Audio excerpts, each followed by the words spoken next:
देखें आप Serena hotel में जो है बम धमाका हो गया और कहने वाले ये कह रहे हैं कि चाइनीज एम्बेसडर टारगेट थे। भारत का जो मुनाफिकाना तर्ज अमल है वो इस धमाके के बाद जाहिर हो गया। एक तो टीटीपी की रीयूनिफिकेशन हुई है, लेकिन हालात फिर खराब होते हुए नजर आ रहे हैं। National security adviser Ajit Doval, notorious character Ajit Doval, वाज़ेह टारगेट ये था कि पाकिस्तान को, पाकिस्तान के तशख़्ख़ुस को, पाकिस्तान के इमेज को, चीन के मंसूबों को, BRI को, CPEC को टारगेट किया जाए। इन्वेस्टर्स, ईरान भी अगर ये इंटरेस्टेड है तो इस धमाके का मकसद ईरान को भी ये पैगाम देना है कि बलूचिस्तान में सूरत हाल बहुत ख़राब हो सकती है, अगर आप सरमायाकारी करेंगे सरमाया डूब सकता है।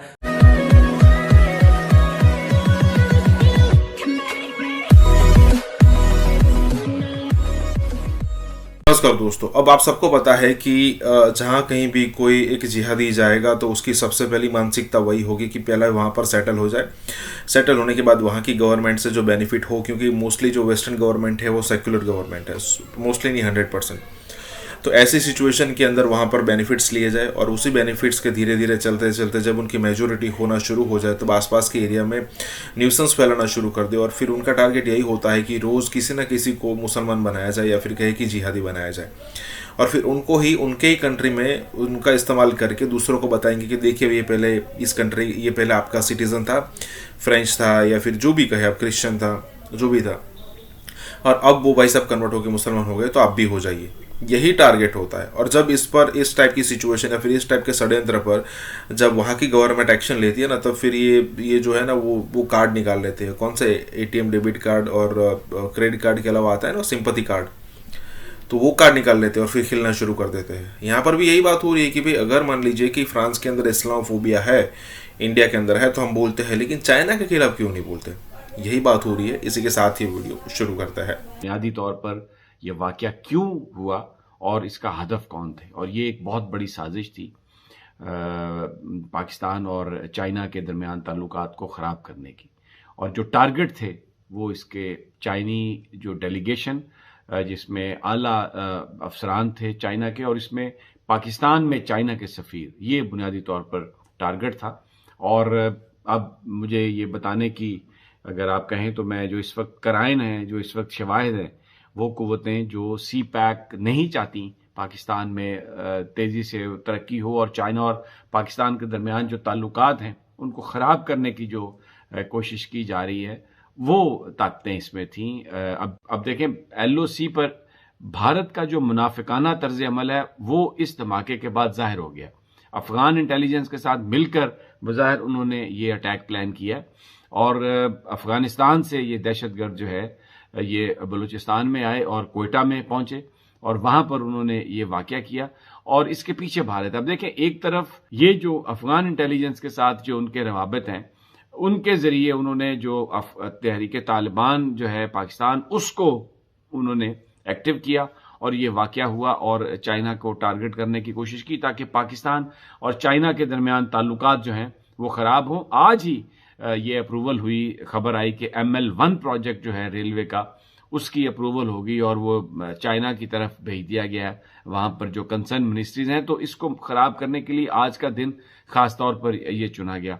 टोटल 4 जो अफराद हैं वो इस जाम बहक हुए इस वाक़े में, 13 इसमें ज़ख्मी हुए, उसमें 2 असिस्टेंट कमिश्नर भी हैं, एजाज सरवर साहब और बिलाल शबीर। एक असिस्टेंट कमिश्नर जाफराबाद है और एक असिस्टेंट कमिश्नर रेवेन्यू कोयटा है, वो उस वक्त वहां पर अफ्तारी में थे। चाइनीज डेलीगेशन जो है वो भी अल्हम्दुलिल्लाह महफूज रहा है। अब उस पे ये एक ऐसे लग रहा है कि पाकिस्तान में अगर आप पिछले 5, 7, 8 दिन की सिचुएशन देखें तो जो इवेंट्स हैं वो हमारे कंट्रोल में नहीं रह रहे। फॉर एग्जांपल, एक पूरा हफ्ता तहरीक लब्बैक के हंगामे चलते रहे मुल्क के अंदर, सारा मुल्क उसकी तरफ मसरूफ रहा। फिर कौमी असम्बली में आपस में सियासतदानों की लड़ाइयां। फिर परसों रात को एक सहाफ़ी हैं, फॉर्मर चेयरमैन पैमरा अबसार आलम, उन पे एक हमला हुआ, कातलाना हमला हुआ। फिर कल अभी देखें आप सरीना होटल में जो है बम धमाका हो गया और कहने वाले ये कह रहे हैं कि चाइनीज एम्बेसडर टारगेट थे। लेकिन जो सूबाई मिनिस्टर की स्टेटमेंट है वो ये है कि हमारे अपने लोग इसमें इन्वॉल्व हैं। अभी देखा जाए तो जाहिर बात है, इस वक्त पाकिस्तान की पोजीशन जो है वो बड़ी एक अजीब किस्म की पोजीशन है। हमारे लॉ एंड ऑर्डर के मामलात हैं, फिर पॉलिटिकल इंस्टेबिलिटी देख रहे हैं, और जो पाकिस्तान, ये किसी नॉट जस्ट पाकिस्तान, कहीं पे जब दहशतगर्दी होती है तो वो जो वहां पे जो साइकोलॉजिकल एक माहौल होता है वो इस तरह का बना दें कि लोग डरने लग जाएं। इस तरह के माहौल में चाइनीज इन्वेस्टर नहीं आएगा, चाइनीज बिजनेसमैन नहीं आएगा, फॉरेन डायरेक्ट इन्वेस्टमेंट नहीं आएगी, बलूचिस्तान को लॉलेसनेस एरिया गिना जाएगा। ये जो ऑप्टिक्स है, ये ऑप्टिक्स बड़े मैटर करते हैं। लेकिन ये हमला तो अभी हुआ, इससे पहले जो पाकिस्तान के ऑप्टिक्स थे वो तो हमारे अपने ही क्रिएट किए हों, किसी के नहीं है। कि जो टीटीपी है और कुछ जो बलोच हैं, उनकी के दरमियान एक अलायंस हुआ है। ठीक है जी।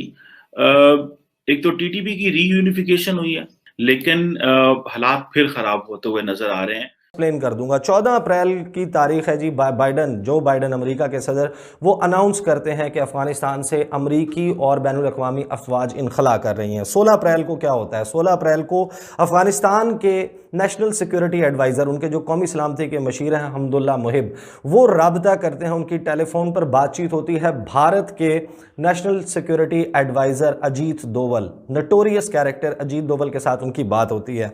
16 अप्रैल को ही भारत अफगानिस्तान के जरिए पाकिस्तान को तबाहकुन नताइज की धमकी देता है। आ जाएंगे। भारत ने गुज़श्ता 20 सालों में अफगानिस्तान में इन्वेस्टमेंट की और एंटी तालिबान, एंटी पाकिस्तान जो फोर्सेस हैं उन पर इन्वेस्ट किया। जो रूलिंग स्ट्रक्चर है अफगानिस्तान का, अशरफ गनी हो, उससे पहले हामिद करजई थे, और इसी दौरान जितने उनके नेशनल सिक्योरिटी एडवाइजर्स रहे हैं, फॉरेन मिनिस्टर्स रहे हैं, उन पर बड़ा इन्वेस्ट किया है भारत ने। वो भारत की भाषा, भारत की बोली बोलते हैं। इसी तरह उनका जो मीडिया है, सिविल सोसाइटी है, उनका टेलीविज़न है, उनका मीडिया है, उनका रेडियो नेटवर्क है, उसमें रोड इंफ्रास्ट्रक्चर में भी उन्होंने इन्वेस्ट किया। तकरीबन 3 अरब डॉलर्स की इन्वेस्टमेंट हालिया चंद बरसों में भारत अफगानिस्तान में कर चुका है। अब उनकी पाकिस्तान की फोर्सेस पर हमलावर होती हैं, उनकी जो राबते हैं वो तस्वीर के साथ, कॉन्सुलेट्स में मौजूदगी के साथ वो साबित होते हैं। और इस सारे सिनेरियो में वाज़ेह टारगेट ये था कि पाकिस्तान को, पाकिस्तान के तशख़्ख़ुस को, पाकिस्तान के इमेज को, चीन को, चीन के मंसूबों को, BRI को, CPEC को टारगेट किया जाए। इन्वेस्टर्स, ईरान भी अगर ये इंटरेस्टेड है तो इस धमाके का मकसद ईरान को भी ये पैगाम देना है कि बलूचिस्तान में सूरत हाल बहुत ख़राब हो सकती है, अगर आप सरमायाकारी करेंगे सरमाया डूब सकता है। बेसिकली उन कुव्वतों को जो पाकिस्तान की तरफ माइल हो रही हैं, जो चाइना पाकिस्तान इकनॉमिक कॉरिडोर की तरफ माइल हो रही हैं, उनको पुश करने की, उनको दूर करने का ये टारगेट, हदफ, असल हदफ नज़र आता है। और अगर इसमें खुदा न खास्ता अगर चीनी सफ़ीर उनको कुछ हो जाता तो जाहिर है कि सिक्योरिटी की ज़िम्मेदारी प्राइमरीली गवर्नमेंट ऑफ पाकिस्तान की है। वहाँ पर जो सूबाई हुकूमत है उनकी ये ज़िम्मेदारी है कि वो पाकिस्तान में मौजूद सफ़ीरों की और जो फॉरेन डेलीगेशंस हैं उनकी सिक्योरिटी की को यकीनी बनाएं। और ये क्या मैसेज जाता अगर वो इसमें निशाना बन जाते, उनकी जान को कुछ हो जाता, या किसी फॉरेनर जो है वो यहाँ पर मारा जाता, तो आप अंदाज़ा लगा सकते हैं कि उस एक ख़बर को, उस एक वाक़े को इस्तेमाल करके पाकिस्तान में सरमायाकारी से किस तरीके से इनको रोका जा सकता था। नेशनल सिक्योरिटी एडवाइज़र हमदुल्ला मुहिब की इस धमकी आमेज़ बयान का, तबाहकुन नताइज की धमकी का कोई जवाब नहीं दिया। ना ही पाकिस्तान के जो दफ्तर ख़ारजा उसमें बुलाकर अफ़गान सफ़ीर की तलबी करके उससे एहतजाज किया गया कि आप अपने NSA को समझाएं, उसकी ज़बान को लगाम दें। ना सिर्फ वो ये कह रहा है कि अफ़गानिस्तान की तरफ से हमला होगा, बल्कि साथ में वो ये धमकी भी दे रहा है, उभार रहा है पाकिस्तान में मौजूद उन लोगों को जिसकी पाकिस्तान मेज़बानी कर रहा है गुज़श्ता 40 साल से, और तकरीबन 4 मिलियन या 5 मिलियन से ज़ायद over a period of time Afghanistan के जो अफ़गान बाशिंदे हैं वो पाकिस्तान में रहे हैं, और उनको ये उभारा जा रहा है कि पाकिस्तान पर ये हमले करेंगे। प्राइम मिनिस्टर साहब की जानिब से ये जो सबसे वाज़ेह बात कर दी जाती है कि 375 की जब तक मामला जो जिस तरह से थे 5 अगस्त से पहले उस तरह नहीं हो जाते, नहीं हो सकती बातचीत। आप समझते हैं कि ऐसी सूरत में भारत पाकिस्तान से मुज़ाकरात के लिए कोई इतना डेस्परेट है कि वो ये इक़दाम वापस ले सकता है? देखिए, भारत मुज़ाकरात करता है मुज़ाकरात के लिए और वक्त को टालता है, वक्त गेन करता है, और वो आर्टिकल 370 और 35A वगैरह को वापस ले न लें, मुज़ाकरात हों या ना हों, दोनों तरह से वो आपके लिए कोई खास मुफीद नहीं होंगे, क्योंकि हमने 72 साल का एक तजर्बा देखा है। फिर मोदी का अपना एक कैरेक्टर है कि इस शख्स ने जो भी स्टेप उठाया ये इसने वापस नहीं किया, उसके इफेक्ट्स निकले हैं, उसके मसाइल पैदा हुए हैं, लेकिन वो शख्स जो है वो अपने स्टेप के ऊपर जमा रहा। और यहां भी यही सूरत है कि वो इससे कभी नहीं हटेगा। लेकिन अगर आप मुज़ाकरात कर लें उसके बगैर, तो आपको वैसे भी कुछ हासिल नहीं है। इसमें दो नुकात हैं देखने वाले। एक तो ये है कि उसने जो आर्टिकल 35A खत्म किया था, उसकी वजह से वो शरीयत जो है वो वहां पे लोगों को धड़ाधड़ देते जा रहे हैं, और वो वक्त गेन करेंगे कि 2, 4, 5 साल में यहाँ पे आबादी का तनासब बदल जाए। जिन लोगों को शरीयत दे रहे हैं उनकी शराइत कुछ और है कि वो थोड़े वक्त के लिए कश्मीर में रह चुके हैं 5 साल ये वो, लेकिन कोई केरला में रहता है, कोई उत्तर प्रदेश में रह रहा है, वो सिर्फ वोट डालने के लिए आ जाएंगे। तो आपको कहा जाएगा उस वक्त जब ये सूरत हाल आ जाएगी तो आपको कहेंगे कि अच्छा ठीक है, अगर आपने यूनाइटेड नेशन की करारदादों के तहत कुछ करवाना है, इस्तिस्वाब राय वगैरह, तो प्लेबिसाइड करवा लें, तो आप उसका क्या करेंगे, क्योंकि आबादी का तो तनासब बदल चुका होगा। तो ये एक है। दूसरी तरफ ये है कि वो उसको यूनियन टेरिटरी बना के, तो उन्होंने वहां पे अपने तौर पे डेवलपमेंट जो यूनियन करना चाहेगी वो करेगी, और जिस तरह जमीनें वो खरीद रहे हैं जबरदस्ती कश्मीरियों की, ये सूरत हाल अक्सर बदल जाएगी अगर हम इसको आर्टिकल 370 और 35A को वापस लाने का कुछ नहीं करते। तो मेरा ख्याल है कि ये शर्त रखना कम से कम आपकी फेस सेविंग है। कि पहले तो उन्होंने कहा कि इंडिया को रिवर्स करे अपना स्टांस। इस वक्त वो कह रहे हैं आप हमें एक रोड मैप दें कि ये कैसे आप करेंगे। इसके मतलब है कुछ ऐसी चीज दें जिसमें रिवर्स तो नहीं होगा फौरन, मगर वो उम्मीद होगी रिवर्सल की, जिस पे बात शुरू होगी। भाई ये क्या जरूरत है आपको इस किस्म के कंसेशंस देने की? तो मैं समझता हूँ जो हिलाली साहब इतराज कर रहे थे ना अभी कि ये प्राइम मिनिस्टर ने क्यों कहा है, प्राइम मिनिस्टर मुझे ऐसा लगता है लाली साहब की शायद फेस सेविंग चाह रहे हैं। अच्छा, जिस तरह वो कह रहे थे ना कि ये 2-3 शर्तें रखने की बजाय उन्होंने कह दिया रोड मैप दे, तो रोड मैप के जरिए कहीं वो फेस सेविंग नहीं चाह रहे हैं कि चले एक फेस सेविंग मिल जाए, कोई लारा ही मिल जाए हमें कि हम ये कर लेंगे। उन्होंने ये कहा इस बिना पे हम मुज़ाकरात कर रहे हैं, तो इस तरह की चीज नजर।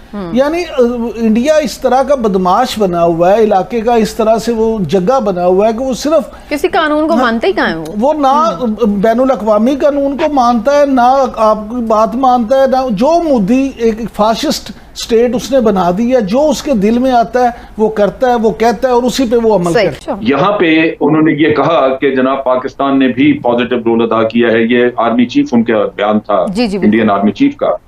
लेकिन कल उसने फिर एक बयान दिया, तो उसने कहा जी कि पहले पाकिस्तान टेररिज्म रोके।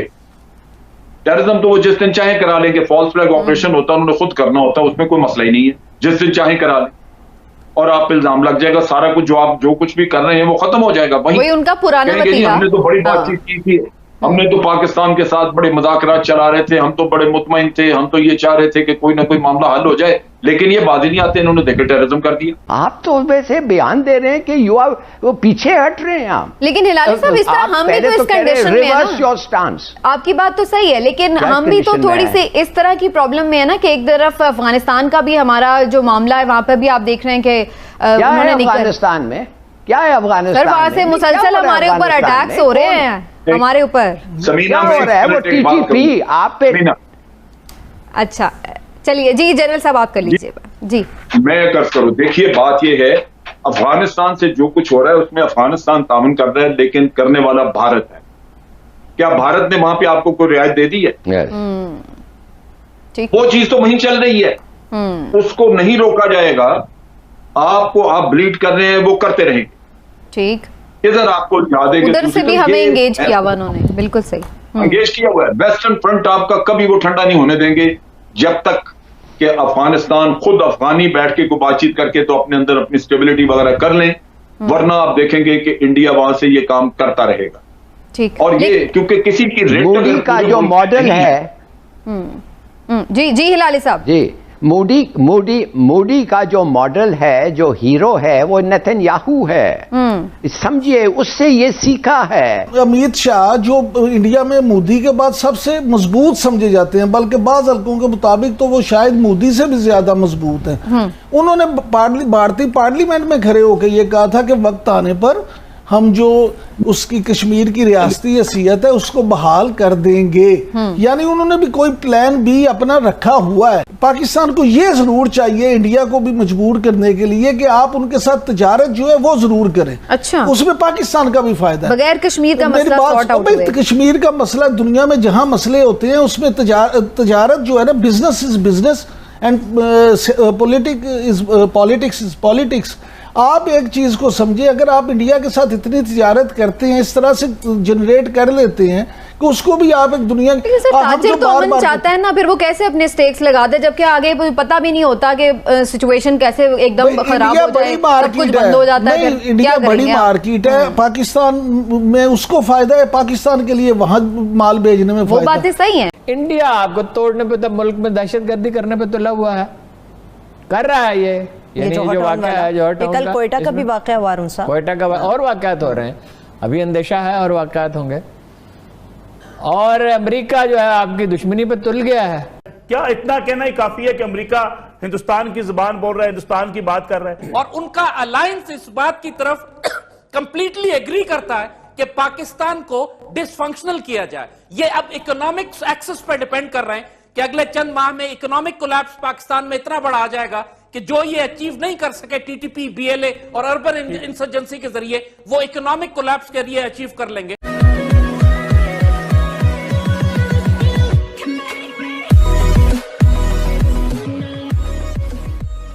नमस्कार दोस्तों, अब पिछले 10 सालों में पाकिस्तान जितना फंसा है ना, मैंने उनको कभी इतना फंसा हुआ दिखा नहीं।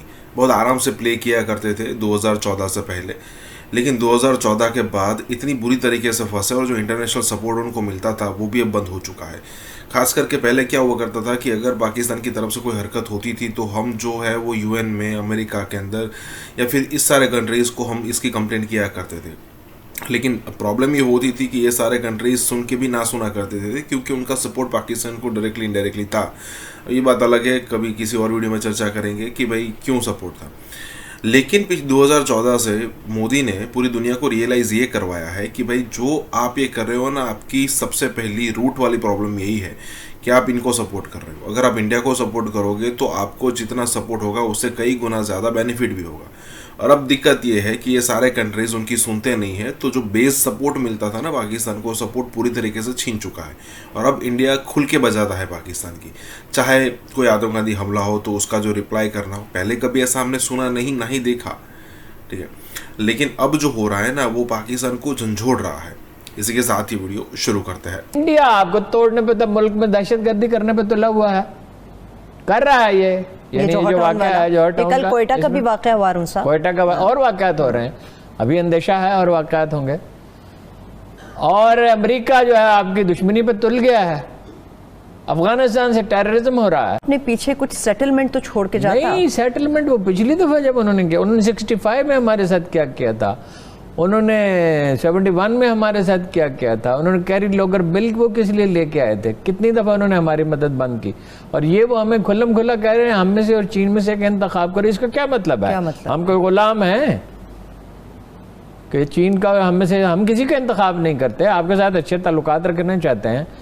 तो ये क्या धमकी आमेज रवैया है कि भाई चीन को छोड़ दो, चीन को छोड़ दें, यानी आप स्ट्रेटेजिक पार्टनर बन जाए उस इंडिया के जो पाकिस्तान को खत्म करना चाहता है, हम चीन को छोड़ दें। उन्होंने अभी इस्लामाबाद इंडियन हाई कमीशन के ऊपर बात कर दी कि जी यहाँ पे भी ड्रोन उड़ रहा है और खतरा है। हाई कमीशन के अंदर ड्रोन उड़ा के क्या करना था उसकी? ड्रोन तो तस्वीरें बनाने के लिए होता है जी। उसके अंदर वो कि मुझे ये जो लाहौर का वाकया है, ये जो कि ट्रेस हो गया है, पूरा ग्रुप पकड़ा गया है। तो अब ये इंडियन मीडिया पे तो कोई भी चीज़ जो वो चलाना चाहे वो चला, वो पाकिस्तानी मीडिया की तरह नहीं है। यानी अमेरिका ने तो आज कमाल कर दिया कि पाकिस्तान पे पाबंदी लगा दी है, कहा कि बच्चों को, तुर्की पे भी लगा दी है, बच्चों को फौज में इस्तेमाल करते हैं। अच्छा, कौन से बच्चों को इस्तेमाल करते हैं? $85 बिलियन का लेन देन है चीन का और इंडिया का। इतनी कशीदगी है, फौजें सरहद पे खड़ी हैं, बाद लोग कह रहे हैं जंग हो सकती है। मेरा तो नहीं ख्याल जंग होगी। अगर आप अमेरिकी वज़ीर ख़ारिजा की अफगानिस्तान की जो स्टेटमेंट्स हैं उनको आप पेश नजर रखें तो आपको क्या नजर क्या आता है? क्या इतना कहना ही काफी है कि अमेरिका हिंदुस्तान की जुबान बोल रहा है, हिंदुस्तान की बात कर रहा है? देखिए नसरुल्लाह, जब 2001 में अमेरिकन अफगानिस्तान आए थे, उस वक्त उनका स्ट्रेटेजिक पर्पस क्या था? वो क्यों सबसे पहले उन्होंने 9/11 के बाद अफगानिस्तान में दाखिल हुए? उस वक्त जो बड़े बड़े उनके ग्रैंड स्ट्रेटेजिक ऑब्जेक्टिव्स थे, जिसमें एक कंटेनमेंट ऑफ चाइना था, एक कंटेनमेंट ऑफ रशिया था, control of global trading assets थे, और सबसे बड़ा उसमें ऑब्जेक्टिव था पाकिस्तान को डीन्यूक्लियराइज करना। ठीक 2005 में CIA की रिपोर्ट आई थी, जिसमें उन्होंने कॉन्फिडेंटली कहा था कि 2015 तक पाकिस्तान के नक्शे हम तब्दील कर देंगे। और आपको याद होगा, ये वो टाइम था कि जब मुशर्रफ को निकाल कर इन्होंने डेमोक्रेसी पाकिस्तान में लाई थी, और TTP इस तरीके से पाकिस्तान में दहशतगर्दी कर रही थी, कराची में अर्बन वॉर थी, BLA एक्टिवेट हो चुकी थी, कि उस वक्त GHQ के बाहर लेफ्टिनेंट जनरल लेवल के ऑफिसर्स को शहीद किया जा रहा था, और पाकिस्तान आर्मी यूनिफॉर्म पहन के GHQ में नहीं जा सकती थी। टिल्ट नजर आता है हमें अमेरिका का हिंदुस्तान की तरफ, इसकी क्या वजह समझते हैं? देखिए, टिल्ट तो है, वो तो स्ट्रेटेजिक अलायंस है इनका 21वीं सदी का पाकिस्तान और चाइना के खिलाफ।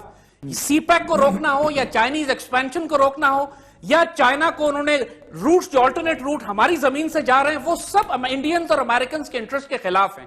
सो वो तो बड़ा ग्लोबल इंटरेस्ट है, अलायंस है इनका जो रहेगा, और उनका अलायंस इस बात की तरफ कंप्लीटली एग्री करता है कि पाकिस्तान को डिसफंक्शनल किया जाए। ये अब इकोनॉमिक एक्सेस पर डिपेंड कर रहे हैं कि अगले चंद माह में इकोनॉमिक कोलैप्स पाकिस्तान में इतना बड़ा आ जाएगा कि जो ये अचीव नहीं कर सके TTP, BLA और अर्बन इंसर्जेंसी के जरिए, वो इकोनॉमिक कोलैप्स के लिए अचीव कर लेंगे। So they think they have about 6 months in ahead of them. लेकिन अब यही वो टाइम, लेकिन क्या कहा अंदेशा है जंग का, वैसे पता कोई नहीं होता, क्योंकि मतलब ये तो शुरू हो जाए, फिर इख्तिताम का अंजाम का अंदाजा कुछ नहीं कहा जा सकता। ट्रेड नहीं बंद हो रही, इसलिए कि चीनियों को तो नुकसान होगा, उनकी ज़्यादा है एक्सपोर्ट। वो FATF में ये वहाँ बात ज़रा बहस आई कि भाई 27 में से 26 नुकात पूरे कर दिए। दुनिया के कितने ममालिक हैं जिन्होंने आधी कंप्लायंस की है, मगर उनका ना उसमें से आपको FATF में से नहीं। IMF प्रेशर डाल रहा है आपके ऊपर, और माशी मसाइल तो पैदा होंगे। टेलीविजन पे बहस हो रही है एक और मुसलमानों के बारे में, जो कभी नहीं की इन्होंने, बाकायदा कभी नहीं, अब कभी इनको याद नहीं आया। अब अमेरिका नाराज हो गया है और अमेरिका कह रहा है, तो इन्हें याद आया गौर मुसलमान।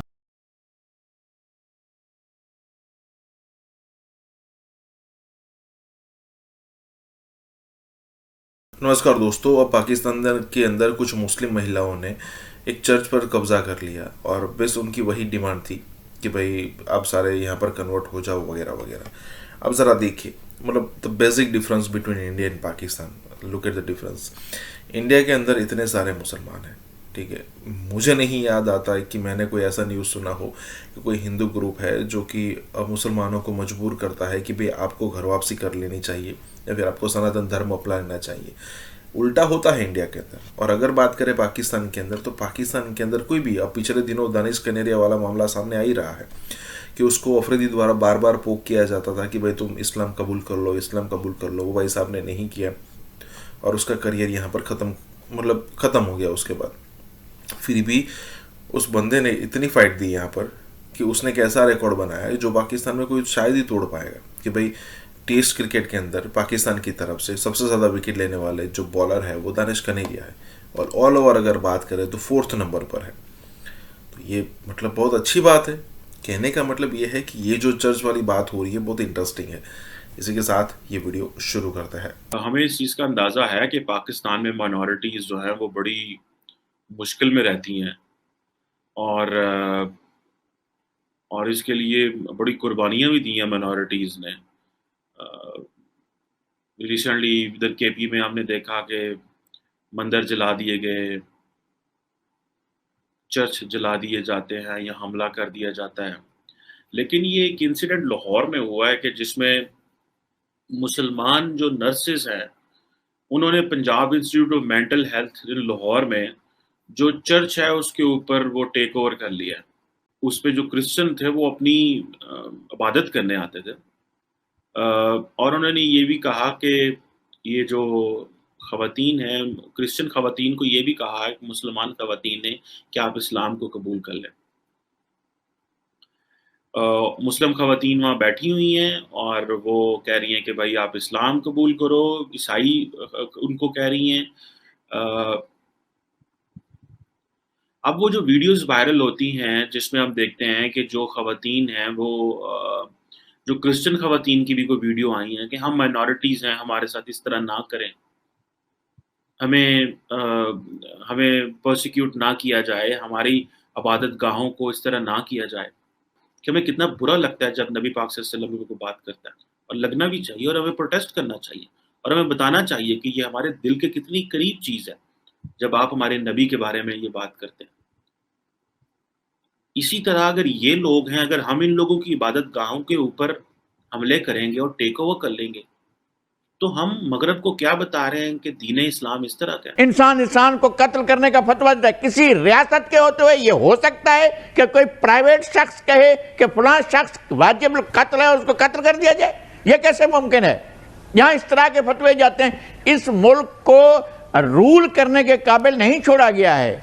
ये ऐसा नहीं है कि उन्हें चर्च में जाकर अपनी इबादत करने का शौक हो, नहीं। इसके पीछे एक टारगेट था, इसके पीछे एक मकसद था, और वो मकसद ये था कि वहाँ पर मौजूद लोगों को, उन लोगों को ये कहा गया कि आप हमारा मज़हब इख्तियार करना होगा आपको, आप सब मुसलमान हो जाएं। इसकी वजह यह है कि हमारा जो मज़हब है वो सबसे बड़ा है और आपको ये करना पड़ेगा, और अगर आप ये नहीं करेंगे, अगर आप हमारा मज़हब इख्तियार नहीं करेंगे, अगर आप मुसलमान नहीं होंगे, तो हम आपके ऊपर ब्लेस्फेमी का इल्ज़ाम लगाकर आपको मार देंगे या आपको जेल भिजवाएंगे। वहाँ पर मौजूद उन लोगों को ये धमकियाँ दी गई हैं। और उसके बाद ये सारा ड्रामा, ये सब कुछ करने के बाद बड़े आराम से वो ख़वातीन और उनके साथ बड़ी तादाद मर्दों की बाहर निकले हैं, और बाहर निकलकर जो है वो नारे लगाते हुए, अपने मज़हब के, इस्लाम के नारे लगाते हुए वो बाहर इस तरीके से निकले कि जैसे वो ग़ज़वा हिंद करके और किसी मुल्क को फ़तह करके आ रहे हैं। बिल्कुल ऐसे ही महसूस हो रहा है ना, कि जिस तरह हाथ ऊपर कर करके नारे लगाए जा रहे हैं। ये कैसे हो सकता है? आप ये नहीं कह सकते कि ये किसी दूर दराज का गाँव है जहाँ पर ये हो गया। सिर्फ बात यहीं पर ख़त्म नहीं होती कि ये सब कुछ हुआ। एक तो ये कि क्या ये बगैर प्लानिंग के हुआ है? ऐसा नहीं है, इसको पहले प्लान किया गया होगा इस वाक़े को। उसके बाद उन मर्दों और औरतों ने, और पता नहीं उनके पीछे कितने और लोग हैं, ये किया होगा कि हम इनको बताते हैं इनकी ऐसी की तैसी, ये सब करके किया होगा ना कि ये जो हैं ये हमारे ख़िलाफ़ दूसरे मज़ाहिब के जो लोग हैं वो करारदाद पास करवाएंगे, रेजोल्यूशन लाएंगे हमारे इस कानून को ख़त्म करने के लिए, ब्लास्फेमी लॉ को ख़त्म करने के लिए। तो अब हम इनको बताते हैं कि हम इनके साथ क्या करेंगे। जो इसके पीछे एक सोच नज़र आ रही है, जो इसके पीछे एक माइंडसेट नज़र आ रहा है, वो ये है। वहाँ पर प्लानिंग के साथ गए हैं ये।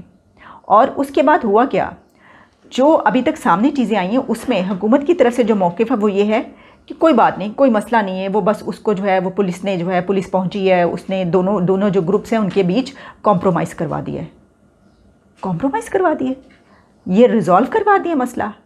किसी दूसरे मुल्क में ऐसा कोई वाक़या होता है तो हम फ़ौरन उसको उठाते हैं, हम तो उसको यूँ सोशल मीडिया पे उठाते हैं कि देखिए यहाँ पे जो है ना, ये देखिए इस मंदिर में ये किया गया है, इस मस्जिद में लोगों के साथ ये हुआ है, ये जो है ये इंडिया में ये गाय के ऊपर जो है ये हुआ है, गोश्त खाते हुए जो है ये लोगों को इस तरह मारा गया है। हमारे अपने मुल्क में अगर कुछ होगा तो हम उसको छुपा लेंगे, हम कंप्रोमाइज़ करवा देंगे, हम मज़लूम और जालिम के बीच कंप्रोमाइज़ करवाएंगे। ये पहला वाक़या होगा दुनिया का अनोखा कि मज़लूम और जालिम के बीच आप कंप्रोमाइज़ करवा रहे हैं, आप पैचअप करवा रहे हैं, जिसका कोई सवाल ही पैदा नहीं होता।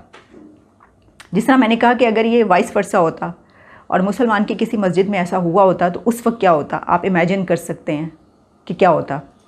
सिलसिला ऐसा चल रहा है, खुदा जाने कि इस मुल्क को किस तरह चलाया जाना है, इंटेंशन क्या है, किंग्स पार्टियों की क्या हैसियत होती है, वो आवाम में कितनी पॉपुलर होती हैं, किस तरह से वो राज करती हैं और उनके राज करने का अंदाज़ क्या होता है, और किस तरह से मुल्क मसाइल से दो चार होता है, किस तरह से मुल्क जंगों से दो चार होता है, पराई जंगों का हिस्सा बनता है, जाकर अपने मुल्क को दहशतगर्दी का गढ़ बनाया जाता है, इंतहा पसंदी का गढ़ बनाया जाता है, ना जो अदम बर्दाश्त का गढ़ बनाया जाता है, गैर रवादारी का गढ़ बनाया जाता है। और कुछ लोग जो खवातीन, पहले हमने देखा कि जो एक मजहबी जमात के लोगों ने ये मूवमेंट चला दी पाकिस्तान में और कहा कि जी प्रोटेस्ट शुरू हो गए, फ्रांस के सफीर को बाहर निकालो। आज अगर इस तरह खवातीन एक चर्च के ऊपर टेक ओवर कर लेंगी, उसके अलावा होता यह है कि एक बंदा जो है जब कोई कानून है उसको अपने हाथ में ले लेता है तो स्टेट के पास क्या पावर रह जाती है? स्टेट की क्या जिम्मेदारी है? क्या स्टेट प्रोटेक्ट कर सकती है कि नहीं कर सकती?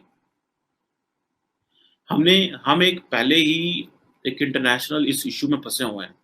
अगर आपको पता हो कि पाकिस्तान तो अच्छा सर, हम मुझे जो इस वक्त समझ आ रही है कि इसमें आप पाकिस्तान और इंडिया की जो लॉबिंग है, दोनों मुल्कों के गो के खमीर एक ही मिट्टी से, एक ही सरजमीन से, रंग नस्ल, मतलब देख लिए ना, सिर्फ जुबान भी इतनी मिलती जुलती, सिर्फ ये कि अकायद का फर्क, मजहब का फर्क, बाकी तो इसके बावजूद क्या जमहूरियत के वहां पे बहुत स्ट्रॉन्ग डेमोक्रेसी, पाकिस्तान में जमहूरियत का जो हाल रहा, और एजुकेशन को कहा जाता है कि वहां का एजुकेशन सिस्टम बहुत बहुत जबरदस्त है, और पाकिस्तान के एजुकेशन सिस्टम को आप जानते हैं कैसा रहा।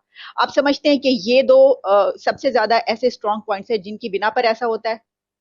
बिल्कुल बिल्कुल। एक मैं जो आखिरी पॉइंट पे आ रहा था, अब मैं यहां बताना चाहूंगा कि एजुकेशन का स्टैंडर्ड, वहां से ज्यादातर जो लोग आते हैं तालीम के लिए आते हैं, पढ़ने लिखने के लिए आते हैं, और उनका एजुकेशन बैकग्राउंड होता है वहां से। हमारी ज्यादा माइग्रेशन जो पाकिस्तान से हुई इकोनॉमिक बेस्ड हुई, उनकी एजुकेशन बेस पे है। एक तो वहां पे हमसे वो बाजी ले जाते हैं, उनका उसी लिहाज से जिस तरह कंप्यूटर का उन्होंने यहाँ पे बहुत ज्यादा सॉफ्टवेयर का दूसरा काम किया यहाँ पे, और इंडिया में भी इस वक्त भी उस रीजन में कंप्यूटर सॉफ्टवेयर एक्सपोर्ट में India is one of the biggest player.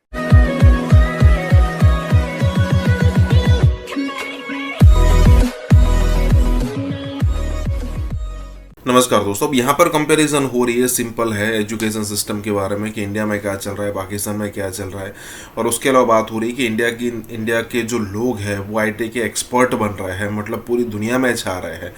और आप कह सकते हो कि अमेरिका जैसे कंट्रीज़ के अंदर बड़ी बड़ी कंपनीज अगर इंडियंस छोड़ दे तो ये कंपनियाँ बैठ जाएगी, उनकी शेयर प्राइसेस नीचे हो जाएगी। और अगर वही पाकिस्तान की बात करें तो करप्शन करने में से बाहर नहीं आते। अब इंडिया की बात करते हो तो आप सबको पता है, कोई रिपीट करने की ज़रूरत है नहीं कि गूगल है, माइक्रोसॉफ्ट है, कई सारी और कंपनीज है, जैसे यूट्यूब हो गया, उसके अलावा ट्विटर हो गया जिसको एक्स बोलते हैं। इन सारी कंपनीज को छोटे बड़े लेवल पर यहाँ पर ऑपरेट सिर्फ इंडिया नहीं करते हैं। लेकिन अगर पाकिस्तान की बात करो तो बहुत सारे मौके मिले हैं, अमेरिका और वेस्टर्न कंट्रीज़ ने भर भर के बिलियंस ऑफ डॉलर उनको दिए, लेकिन आखिर हुआ क्या? वही करप्शन। पहले आर्मी के लोगों ने करप्शन की, उसमें जो पैसे बचे उस पर वहाँ के पॉलिटिकल लीडर्स ने करप्शन की, मतलब पॉलिटिशियंस ने करप्शन की, और जो थोड़ा ज़्यादा पैसा बचा था वो जनता के सामने रखा गया, उनकी मतलब की जो सुविधाएं दी गई। अब ये सारा पैसा अगर इंफ्रास्ट्रक्चर डेवलपमेंट में मतलब स्पेंड किया गया होता तो ये दिन देखना नहीं पड़ता पाकिस्तान को, जो अभी देखना पड़ रहा है। इसी के साथ ही वीडियो शुरू करता है। तो अच्छा सर, मुझे जो इस वक्त समझ आ रही है कि इसमें आप पाकिस्तान और इंडिया की जो लॉबिंग है, दोनों मुल्कों के गो के खमीर एक ही मिट्टी से, एक ही सरजमीन से, रंग नस्ल, मतलब देख लिए ना, सिर्फ जुबान भी इतनी मिलती जुलती, सिर्फ ये कि अकायद का फर्क, मजहब का फर्क, बाकी तो इसके बावजूद क्या जमहूरियत के वहां पे बहुत स्ट्रॉन्ग डेमोक्रेसी, पाकिस्तान में जमहूरियत का जो हाल रहा, और एजुकेशन को कहा जाता है कि वहां का एजुकेशन सिस्टम बहुत बहुत जबरदस्त है, और पाकिस्तान के एजुकेशन सिस्टम को आप जानते हैं कैसा रहा। आप समझते हैं कि ये दो सबसे ज्यादा ऐसे स्ट्रॉन्ग पॉइंट्स हैं जिनकी बिना पर ऐसा होता है? बिल्कुल बिल्कुल। एक मैं जो आखिरी पॉइंट पे आ रहा था, अब मैं यहां बताना चाहूंगा कि एजुकेशन का स्टैंडर्ड, वहां से ज्यादातर जो लोग आते हैं तालीम के लिए आते हैं, पढ़ने लिखने के लिए आते हैं, और उनका एजुकेशन बैकग्राउंड होता है वहां से। हमारी ज्यादा माइग्रेशन जो पाकिस्तान से हुई इकोनॉमिक बेस्ड हुई, उनकी एजुकेशन बेस पे है। एक तो वहां पे हमसे वो बाजी ले जाते हैं, उनका उसी लिहाज से जिस तरह कंप्यूटर का उन्होंने यहाँ पे बहुत ज्यादा सॉफ्टवेयर का दूसरा काम किया यहाँ पे, और इंडिया में भी इस वक्त भी उस रीजन में कंप्यूटर सॉफ्टवेयर एक्सपोर्ट में India is one of the biggest player. India के लिए ये कहना चाहिए कि उनका देखिए कि वो किस तरीके से, जब इस तरीके से वो वाली लैंग्वेज, फॉरेन लैंग्वेज बचपन से ही बोलते हुए आगे जाते हैं, तो वहां पर जाकर वेस्ट में उनको कोई प्रॉब्लम नहीं होती कम्युनिकेट करने में। फिर ये कि उनका एजुकेशन सिस्टम इतना अच्छा, फिर ये कि उनकी जमहूरियत इतनी जबरदस्त, फिर उनकी ट्रेनिंग्स इतनी आला, ये सब कुछ बहुत फर्क है दोनों मुल्कों में, हम जानते हैं। और फिर मुआशरत का भी सर, वो साजिद साहब, मैं तो इसमें ये भी ऐड करूंगी कि उनका जो माइंडसेट है वो दूसरों को एक्सेप्ट करने का है। हमारा माइंडसेट तो, हम तो अपने परफॉर्मिंग आर्ट्स को ही एक्सेप्ट नहीं करते ना, हम तो बहुत सारी चीजों को बुरा कहते हैं, अभी तक हम उन चीजों से नहीं निकल पाए, जबकि वो इसको, तो ये सब चीजें इसमें करती हैं। लेकिन इसी के तनाजुर में अगर हम देखें, इस वक्त आप जानते हैं कि वैंडी शर्मन ने कुछ इस तरह की बात की, तो क्या क्या देख रहे हैं आप पाकिस्तान को वहां पे, कहाँ खड़ा हुआ देख रहे हैं? पाकिस्तान जहां खड़ा था, मैं कहता हूँ कुछ फिट पीछे ही गया होगा, आगे उसने क्या जाना है। पाकिस्तान में हमारा एक भी नहीं है। सबसे ज्यादा पॉपुलेशन अभी आप गूगल करें तो न्यूयॉर्क की है, एक काउंसलमैन नहीं है, काउंसलर तक नहीं आपका वहां पे। तो ये किसने फिक्स करना है? और इंडिया के काउंसलर्स होंगे, मतलब काफी बड़ी तादाद वहां पे इंडियंस की होगी। इंडियन है न्यूयॉर्क से। मेरे lady there I met her, she is a lawyer attorney, I forgot her name. Counsellor भी है और 5 कांग्रेसमैन है, 2 प्रेसिडेंशियल कैंडिडेट है। निक्की हेली आ गया, she is a Sikh Indian, वो आ रही है प्रेसिडेंशियल कैंडिडेट है। भाभी जिंदल प्रेसिडेंशियल कैंडिडेट था और कई यहाँ पे फिर रहे हैं। लेकिन ये कि हमारा कोई नहीं, क्योंकि हम सिर्फ डॉलर कमाते हैं। डॉलर, हमारी बात डॉलर से शुरू होती है, डॉलर पे खत्म हो जाती है। और आखिरी चीज जो मैं बताना चाह रहा था वो ये था, इंडियन हमसे आगे इसलिए बाजी लेते नजर आते हैं कि मैंने आपको कई दफा कहा कि सारी दुनिया में आज से 5-7 साल पहले नेशनलिस्ट मूवमेंट्स चली थी, सारी खत्म हो गई हैं सिवाय मोदी जी की देखें तो उन्होंने, मेरा मकसद है Hindus are on steroids right now. जिस तरह उनको कहा जाता है कि हिंदुत्व का आइडिया, जिस तरह से वो कहते हैं बर्मा भी लेंगे हम, नेपाल भी लेंगे हम, भूटान भी लेंगे, पाकिस्तान भी लेंगे, मेरा अफगानिस्तान भी लेंगे। मेरा मतलब एक कॉन्सेप्ट देखें 21वीं सदी ने मोदी साहब ने किस तरीके से सिस्टमैटिकली एक ऐसी चीज दिखाई। और मैं हैरान होता हूं कि मेरे कई दोस्त इंडियन हिंदू जो है, मेरे बड़े अच्छे दोस्त हैं, पढ़े लिखे हैं, लेकिन वो भी इस चीज पे बिलीव करते हैं कि एक चाय वाला है जी, वो भगवान बन गया है, उसने किस तरह इंडिया को, हालांकि इकोनॉमी उसकी तबाह हो चुकी है इंडिया की। अब उसके बाद जो $80 बिलियन का असला वहां छोड़ के आए हैं, वो कोई नुमाइश पे थोड़ी रखना उन्होंने, वो तो चलेगा ना भाई। अगर वो चलेगा तो क्या होगा, पाकिस्तान भी रगड़ा खाएगा।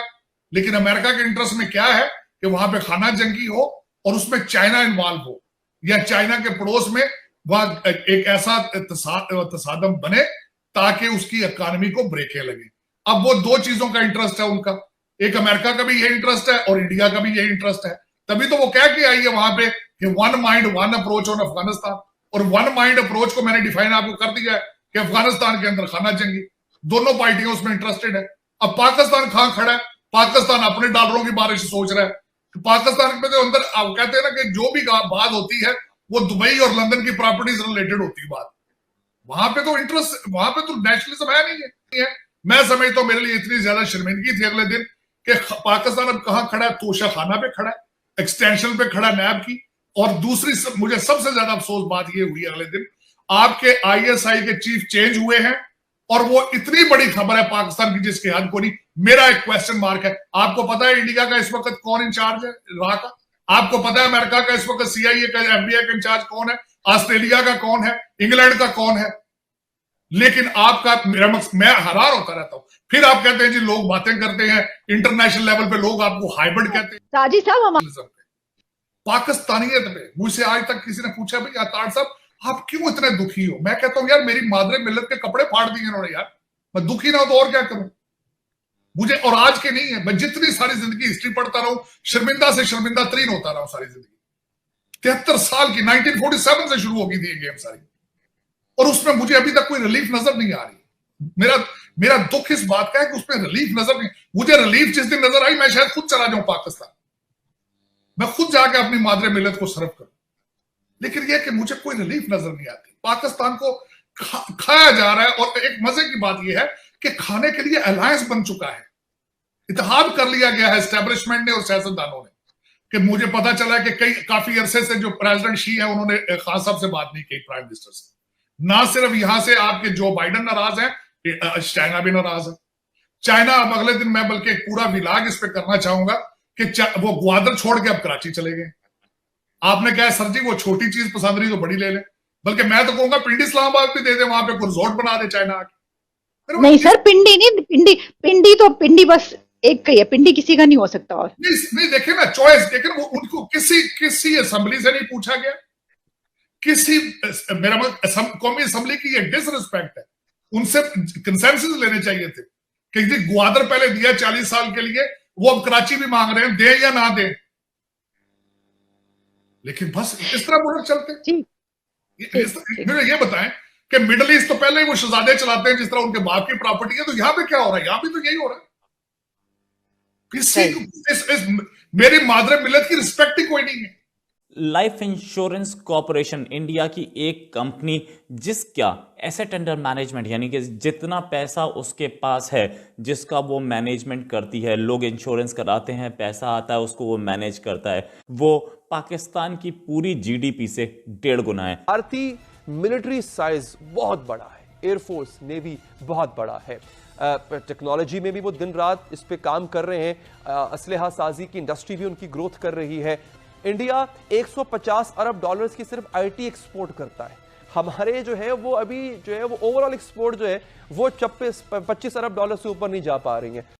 पाकिस्तान इंडिया से कंपैरिजन करता है बार बार, एक कंपनी इंडिया की, उसका एसेट बेस इससे ज्यादा है। अगर LIC का पैसा पाकिस्तान को दे दिया जाए तो उसके सारे कर्जे खत्म हो सकते हैं। कम से कम 100 अरब डॉलर की ट्रेड है चीन और इंडिया की, वो भी कभी वॉर पे नहीं जा सकते।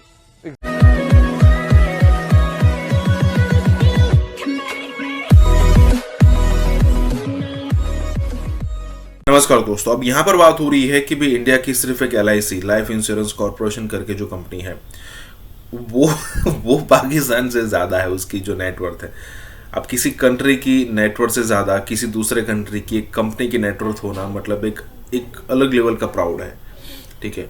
आप मतलब कंपेयर करने के लिए तो आप कुछ भी कर सकते हो कि भाई अदानी, अंबानी, उनकी अगर आप नेटवर्थ काउंट कर लो तो पाकिस्तान से ज़्यादा हो जाएगी। लेकिन यहाँ पर कंपैरिजन हो रहा है LIC का, लाइफ इंश्योरेंस कॉरपोरेशन का, जो इंश्योरेंस प्रोवाइड करती है। और अगर आप इसको देखना चाहते हो तो आप देख भी सकते हो कि तकरीबन जो LIC की जो नेटवर्थ है वो तकरीबन 550 से लेकर 600 बिलियन है, और पाकिस्तान की इकोनॉमी 250-300 या फिर मैक्सिमम 350 बिलियन डॉलर से ज़्यादा नहीं है, जबकि LIC की 570 बिलियन डॉलर के आसपास है। तो यहाँ पर यही बात हो रही है कि कैसे यहाँ पर एक अकेली LIC जो है वो पूरे पाकिस्तान पर भारी पड़ रही है, और ऐसा नहीं, कई सारी कंपनियां हैं इंडिया के अंदर ऐसी। इसी के साथ ये वीडियो शुरू करते हैं। भारतीय मिलिट्री साइज बहुत बड़ा है, एयरफोर्स नेवी बहुत बड़ा है, टेक्नोलॉजी में भी वो दिन रात इस पे काम कर रहे हैं, असलहा साजी की इंडस्ट्री भी उनकी ग्रोथ कर रही है। इंडिया 150 अरब डॉलर्स की सिर्फ आईटी एक्सपोर्ट करता है। हमारे जो है वो अभी जो है वो ओवरऑल एक्सपोर्ट जो है वो 25 अरब डॉलर से ऊपर नहीं जा पा रही है। तो हमें माशी चैलेंजेस का भी सामना है, लेकिन उसके बावजूद हमें सामना है एक ऐसे एडवर्सरी का, एक ऐसे दुश्मन का जो कि साइज में, ताकत में, तादाद में हमसे कहीं गुना बड़ा है। लाइफ इंश्योरेंस कॉरपोरेशन इंडिया की एक कंपनी जिसका एसेट अंडर मैनेजमेंट यानी कि जितना पैसा उसके पास है जिसका वो मैनेजमेंट करती है, लोग इंश्योरेंस कराते हैं, पैसा आता है उसको वो मैनेज करता है, वो जो एसेट अंडर मैनेजमेंट है LIC का, वो पाकिस्तान की पूरी जीडीपी से 1.5 गुना है। ये आंकड़े अभी आए हैं और ये भी पता लगा है कि इसके पास जो एसेट अंडर मैनेजमेंट है ये है 463 billion dollars, 463 billion dollars. Pakistan की जीडीपी जो है वो 280 बिलियन डॉलर्स है, उससे 1.5 गुना। और इनफैक्ट ये जो पैसा है, ये जो LIC का एसेट बेस है, ये इंडिया की जीडीपी का भी 18% बनता है। लेकिन इनफैक्ट अगर बात करें कि LIC का ये जो एसेट बेस है ये वर्ल्ड की कई इकोनॉमीज से ज़्यादा है। पाकिस्तान इंडिया से कंपैरिजन करता है बार बार, एक कंपनी इंडिया की, उसका एसेट बेस इससे ज़्यादा है। अगर LIC का पैसा पाकिस्तान को दे दिया जाए तो उसके सारे कर्जे खत्म हो सकता है। इंडिया एक्वायर कर रहा है, वेपनाइज कर रहा है खुद को। क्या हम सर उस बिगड़ते हुए तवाजुन को बैलेंस में लाने की क्या उस पोजीशन में है? क्या हमारी कोशिश कामयाब होगी? ब्लॉक्स बन चुके हैं सर। चाइना हमारा एलाय है, हम चाइना के एलाय हैं। चाइना हमें अपने आप को वेपनाइज करने में मदद भी देता है। चाइना पे कोई आफत आती है या इंडिया को एडवेंचर करता है, विल वी बी ऑब्लाइज्ड कि हम भी उसमें उसका हिस्सा बने सर? नहीं, नेवर। हम एलाइज हैं in politically how we can support each other, और ना कभी चाइना आएगा हमारी किसी मुश्किल वक्त में, ना सिचुएशन में आएगा, ना हमें इस तरह मजबूर किया जा सकता है कि हम उनके खिलाफ, और ना ही वो चाहेगा। क्योंकि देखिए सब लोग हर तरफ से अपने रास्ते बंद नहीं करते, उनको अपने रास्ते खुले रखने पड़ते हैं। इस वक्त कम से कम 100 अरब डॉलर की ट्रेड है चीन और इंडिया की, वो भी कभी वॉर पे नहीं जा सकते। 85 बिलियन डॉलर पे उसका एक्सटर्नल डेट है, 85 बिलियन डॉलर पे। और टोटल अगर आप कर्जा बोलें तो पाकिस्तान के ऊपर टोटल 283 बिलियन डॉलर्स का कर्जा दिखता है सामने, एसेट्स एंड लायबिलिटीज इंटरनल और एक्सटर्नल सारा मिला के, अगर LIC पाकिस्तान के पास होती तो ये अकेली पाकिस्तान का पूरा कर्जा पे कर सकती थी, साथ में पाकिस्तान को चलाने के लिए पैसा दे सकती थी। पाकिस्तान का जो इस साल का बजट था वो $45 बिलियन था। पाकिस्तान $1 बिलियन और $3 बिलियन के लिए कहीं कहीं धक्के खा रहा है, सऊदी अरेबिया से मांग रहा है या वर्ल्ड बैंक के बाहर बैठा है, लेकिन LIC अकेली इस पूरे कर्जे को और पाकिस्तान की पूरी GDP को और पाकिस्तान के पूरे कर्जे को के पूरे खर्चे को यानी कि बजट को सबको समेट लिया जाए, तब भी LIC का एसेट बेस जो है AUM एसेट एंड मैनेजमेंट है वो उससे ज़्यादा बनता है। सिर्फ एक कंपनी इंडिया की, बाकी कंपनीज की बात ही नहीं करनी है, बाकी कंपनीज का बात बहुत दूर है। इनफैक्ट चाइना की भी कोई कंपनी इतने एसेट एंड मैनेजमेंट नहीं रखती है। ये वर्ल्ड की 5th लार्जेस्ट कंपनी और ज़्यादातर कंपनी बाहर की हैं। चाइना की भी कोई ऐसी एसेट मैनेजमेंट वाली कंपनी हमें आज तक दिखी नहीं है, लेकिन हो सकता है मेरी निगाहों में ना हो। इससे चाहता है अगर इंडिया से वो कश्मीर का राग ना गाए, 370 का ना गाए, तो वो $3 बिलियन तो LIC से ही ले सकता था। इंडिया गवर्नमेंट ऑफ इंडिया की जरूरत नहीं थी, $3 बिलियन तो LIC ही दे देती उसको। तो यानी यहाँ पे इस किस्म की बाइंडिंग्स हो, इतनी जंगों की बातें तो की जाती हैं, जंगें लड़ना मुश्किल तरीन हो जाए कि चीन उससे अपसेट ना हो और पाकिस्तान को वो कहे कि S-400 आ गया। अब S-400 का सुन लीजिए, S-400 की तरह के बहुत सारे superior systems, air defence systems हमेशा से इंडिया के पास रहे। इंडिया का अगर पलड़ा भारी रहा है पाकिस्तान एयरफोर्स के मुकाबले में, तो हमेशा उनके ground based air defence systems में रहा, क्योंकि उनके पास रूसी निज़ाम के जो सिस्टम्स आते थे वो बहुत हाईली कैपेबल सिस्टम्स थे।